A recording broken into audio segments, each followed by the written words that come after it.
جب مولوی کہے گا یہ سود حرام ہے، اور مولوی خود تھوڑی کہہ رہا ہے، مولوی تو قرآن کی آیتیں پیش کر رہا ہے. پیغمبر صلی اللہ علیہ وسلم جو نہ لکھنا جانتے تھے نہ پڑھنا جانتے تھے. اگر محمد صلی اللہ علیہ وسلم لکھنا پڑھنا جانتے ہوتے، بہت زیادہ آپ نے دنیاوی لحاظ سے ایجوکیشن حاصل کی ہوتی، تو آج کل کے جتنے فلاسفر ہیں وہ کہتے ہیں اصل میں ایکچولی انہوں نے ایجوکیشن حاصل کی تھی، اس ایجوکیشن کے نتیجے میں ان کی یہ رائے بنی تھی، تو ہم ان کی رائے سے متفق نہیں ہے. اللہ نے اپنے حبیب صلی اللہ علیہ وسلم کو نہ لکھنے دیا نہ پڑھنے دیا، تاکہ آپ جو کچھ کہیں لوگوں کو یقین آ جائے کہ اس میں ان کی رائے کا کوئی دخل نہیں ہے. یہ خدا کا پیغام ہے جو محمد صلی اللہ علیہ وسلم کے ذریعے لوگوں تک پہنچایا جا رہا ہے. جو لوگ کہتے ہیں نا کہ سرکار کو لکھنا نہیں آتا تھا، وہ جس تھالی میں کھاتے ہیں اسی تھالی میں چھید کرتے ہیں. وہ بے وفائی کر رہے ہیں، وہ نمک کو حرام کر رہے ہیں. جو اللہ کا قلم ہو، تم کہتے ہیں اسے قلم چلانا نہیں آتا تھا. عزت اسلام کی چاہتے ہیں تو ہمیں عزت نبی کی کرنا پڑے. یہ کوئی نبی کی عزت نہیں ہے کہ ہم یہ کہیں کہ ہمارا نبی معاذ اللہ سما معاذ اللہ 40 سال کے بعد نبی بنا. یہ نبی کی عزت نہیں ہے، یہ توہین رسالت ہے. جب میں یہاں پہنچا میں تب بھی خطیب تھا. میلاد میں دیر تھی، 2-3 گھنٹے مجھے آرام کا موقع مل گیا. جب تک میں کمرے میں بیٹھا رہا میں تب بھی خطیب تھا. منبر پہ آ کے میں نے خطابت کا اظہار کیا ہے. کمرے میں چپ تھا، سننے والا کوئی نہیں تھا. منبر پہ بول رہا ہوں کیونکہ سامنے مجمع ہے. نبی 40 سال تک چپ رہے، 40 سال کے بعد اظہار کیا. 40 سال قرآن بن کے دکھایا، پھر قرآن پڑھ کے سنایا. عرب کے جاہلوں سے منوانا تھا، برتن بڑے گندے تھے. لا الہ الا اللہ کہاں رکھا تھا؟ پہلے انہیں طاہر کیا، پھر انہیں بتایا. اس کا مطلب یہ نہیں کہ معاذ اللہ نبی نہیں تھے، نبی تھے. نبی آ کے نہیں بنتا، نبی بن کے آتا ہے. عزت نبی کرنی ہے تو پھر مکمل کیجئے. ہمارا عقیدہ یہ ہے میرے اہل سنت بھائیوں سے، ایک لمحے کے لیے میں اپنا عقیدہ پڑھنے لگا. مذہب جعفریہ کا عقیدہ، ہمارے عقیدے کے مطابق رسول نے کسی دائی کا دودھ نہیں پیا تھا. اب جو میرے اہل سنت بھائی تشریف فرما ہیں وہ بڑی محبت کے ساتھ مجھ پہ سوال کریں کہ آپ کا عقیدہ یہ کیوں ہے. میں دلیل دیتا ہوں. آپ اپنے علماء سے پوچھئے گا کہ اگر کسی دائی نے ہمارے نبی کو دودھ پلایا تھا تو اس دائی کا مذہب کیا تھا؟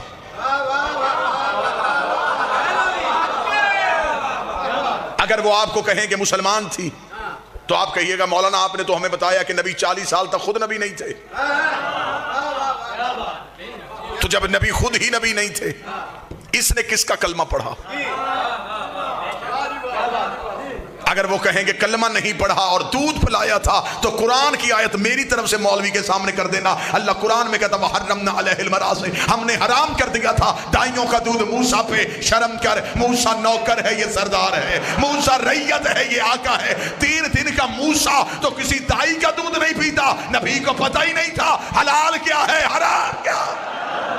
آج میرے ملک میں وہ نعتیں ختم ہو گئی. سلام اس پر کہ جس کے گھر نہ بوری تھی نہ بستر تھا، نہ سونا تھا نہ چاندی تھی. کہ لال عاقل صاحب میری سمجھ میں نہیں آیا 1400 سال کے بعد مولوی منوانا کیا چاہتا ہے کہ ہمارے نبی کے گھر کچھ نہیں تھا. ہمیں تیرے اندر کے درد کا پتہ ہے.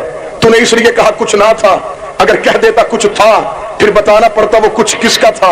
ہائے ہائے ہائے ہائے، جو نبی کے گھر میں کچھ تھا وہ کچھ کس کا تھا؟ جو سیدوں کی ماں بی بی خدیجہ الکبریٰ جب نبی کے گھر آئی ہے پھر کوئی خالی ہاتھ آئی ہے؟ دولت کے ڈھیر لے کے آئی ہے، سونے کی انبار لے کے آئی ہے. اور ہسٹری اسلام کی گواہ ہے. یہ عرب کے گستاخ ننگی تلواریں لے کے نبی کے دروازے پہ کھڑے کہہ رہے تھے کہ یتیم عبداللہ تو ہمارے خداؤں کو برا کہتا ہے، ہم تجھے قتل کرنے کے لیے آئے ہیں. جب یہ نبی کے دروازے پہ کھڑے تھے تو تاریخ اسلام کی اٹھا کے دیکھ، پردے کے اندر بیٹھی اسی سیدوں کی ماں نے کہا تھا اور مولا تو پریشان کیوں ہوتا ہے؟ تیری جوتیوں کی قسم ہے، یہ جتنے تیرے دروازے میں بھونکنے آئے ہیں یہ سارے میرے قرضدار ہیں، یہ سارے میرے نمک خار ہیں. بی بی نے پردے کے اندر کھڑی ہو کے آوازیں پہچان پہچان کے کہا تھا اور فلاں ابن فلاں کیا تیرے باپ نے میرا اتنا قرضہ نہیں دینا؟ اور فلاں کے بیٹے کیا تو میرے کمی کا بیٹا نہیں ہے؟ سب نے ہاتھ باندھ کے کہا مخدومہ ہمیں کرنا کیا چاہیے؟ بی بی دیکھ کر گھبراتے کیوں ہو؟ میرے محمد کے کلمے پڑھتے جاؤ، قرضے معاف کرواتے جاؤ. شاہ مدینہ یثرب کا والی، سارے نبی تیرے در کے سوالی. یہ کوئی بھی نہیں پوچھتا وہ در کون سا ہے. مجلسوں میں ہم وہ در بتائیں. نبی نے فرمایا انا مدینۃ العلم وعلی بابا.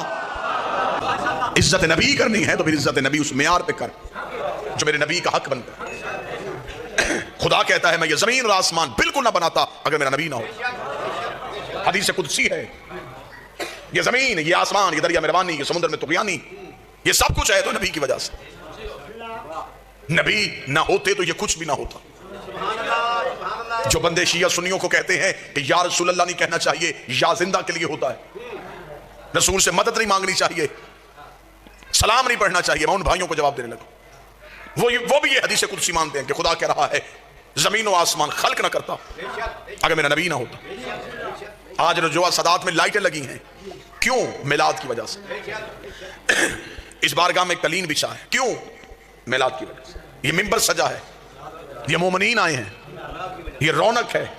کل کوئی یہاں آئے گا نہ لائٹیں ہوں گی، نہ صاحباں ہوگا، نہ قلین ہوں گے، نہ ممبر ہوگا، نہ ذاکر ہوں گے، نہ مجمع ہوگا.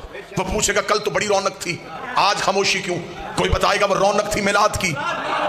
میلاد ختم، رونق ختم، میلاد ختم، رونق ختم. میرے مالک اگر یہ سب کچھ نبی کے لیے بنایا تھا تو نبی دنیا سے چلا گیا ہے. زمین کو لپیٹ دے، آسمان کو گرا دے، سورج کو بجھا دے، آواز گستاخ نہ بن. میرا نبی تھا نہیں، میرا نبی ہے. اب آپ ہم سے پوچھیں کہ ہم نبی کو کب سے نبی مانتے ہیں؟ جب کب بھی نہیں تھا. کب کا تعلق ہوتا ہے وقت سے، وقت ابھی بنا ہی نہیں تھا. ربیع الاول کا تو بھی وجود ہی نہیں تھا.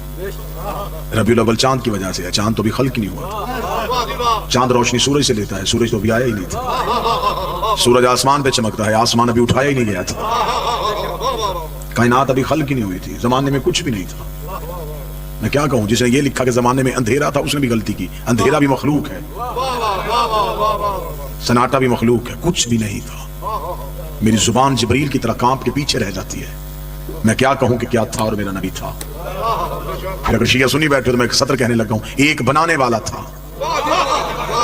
ایک بننے والا، ایک عزت دینے والا تھا، ایک عزت پانے والا تھا. کبریائی اپنی تنہائی میں تھی، وحدت اپنی وحدت میں تھی. کہتا بھی تو اللہ ہے تو کسے کہتا؟ اس نے چاہا کہ کسی کو تو پتا چلے کہ میں خدا ہوں. پھر اس نے اپنے ہی نور سے ایک نور کو علیحدہ کیا. اب جو میلاد عرش سے سننا چاہتے ذرا سمجھنا، اس نے اپنے ہی نور سے ایک نور کو علیحدہ کیا. اس نور کو علیحدہ کر کے کہا اب تو نے جا کے بتانا ہے کہ میں ہوں. تو نے زمانے کو جا کے تعارف کروانا ہے کہ کوئی اللہ ہے.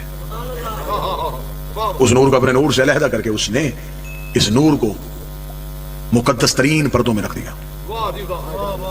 12,000 سال تک یہ نور حجاب قدرت میں رہا، جہاں پر سبحان ربی الاعلیٰ کی تسبیح پڑھتا رہا. 11,000 سال تک یہ نور حجاب منت میں رہا، جہاں پر سبحان من ہوا قائم لا یلہو کی تسبیح پڑھتا رہا. 10,000 سال تک یہ نور حجاب سعادت میں رہا، جہاں پر سبحان من ہوا دائم لا یلہو کی تسبیح پڑھتا رہا. 9,000 سال تک یہ نور حجاب عزت میں رہا، جہاں پر سبحان ذی العزت والجبار کی تسبیح پڑھتا رہا. 8,000 سال تک یہ نور حجاب کرامت میں رہا، جہاں پر سبحان من ہوا غنی لفظ میں تسبیح پڑھتا رہا. 7,000 سال تک یہ نور حجاب عزت میں رہا، جہاں پر سبحان ذی العزت والجبار کی تسبیح پڑھتا رہا. 6,000 سال تک یہ نور حجاب رفت میں رہا، جہاں پر سبحان رفیع الاعلیٰ کی تسبیح پڑھتا رہا. 5,000 سال تک یہ نور حجاب نبوت میں رہا، جہاں پر سبحان ذی المن والمنان کی تسبیح پڑھتا رہا. 4,000 سال تک نور حجاب ہیبت میں رہا، جہاں پر سبحان ذی الہیبت عند الماء کی تسبیح پڑھتا رہا. 3,000 سال تک نور حجاب غیبت میں رہا، جہاں پر سبحان ذی الغیبت عند الماء کی تسبیح پڑھتا رہا. 2,000 سال تک نور حجاب حسن میں رہا، جہاں پر سبحان ذی الحسن والجمیل کی تسبیح پڑھتا رہا. 1,000 سال تک نور حجاب شفاعت میں رہا، جہاں پر سبحانہ ہوا بحمدہ کی تسبیح پڑھتا گیا. ان 12 پردوں سے نور کا باہر آنا تھا. فقطر منه 100 فقطر 24. اس نور سے ایک کم 1,24,000 پسینے کے قطرے گرے. خدا نے ہر قطرے کے صدقے ایک نبی بنا.